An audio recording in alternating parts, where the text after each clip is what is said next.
Ad interim appointment ni DILG Secretary John Vic Remulla sumalang na sa Commission on Appointments. Ang update niyan alamin sa sentro ng balita ni Daniel Manalastas live. Yes, Naomi, lusot na nga sa Commission on Appointments panel o sa committee level ang ad interim appointment ni DILG Secretary John Vic Remulla. Bumuhos na Naomi ang suporta ng mga mamabata sa kalihim.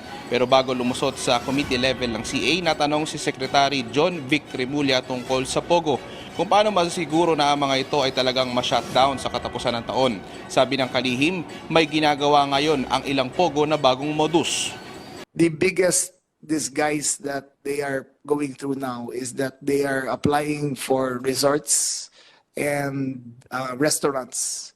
So it is the power of the mayor to visit the establishments and make sure that what is going on is exactly what is intended.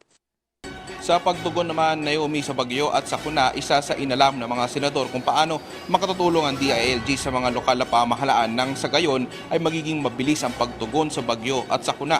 Bagay na inaaksyon na ng DILG ayon kay Remulla. Partikular na ginawang halimbawa ng kalihim ang maagap na tugon ng gobyerno sa nakalipas na bagyo. We gave daily briefers to the LGUs through the OCD. I would like to commend the province of Catanduanes and Cagayan and Aurora, which were hit, and Kamsur, which were hit with directly in the last typhoon. We gave a directive very early. We gave a directive Friday for a preemptive evacuations, and the local government responded very well, and they evacuated, especially in the town in the province of Catanduanes, which was hit by 5-meter storm surges which entered the province. We had 0 casualties. Kamsur had 0 casualties, Aurora had 0 casualties, Quezon had 0 casualties. And that was all as a result of preemptive measures which we took.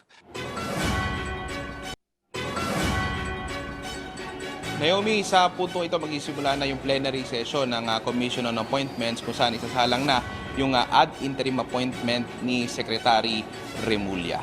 Naomi? Maraming salamat, Daniel Manalastas.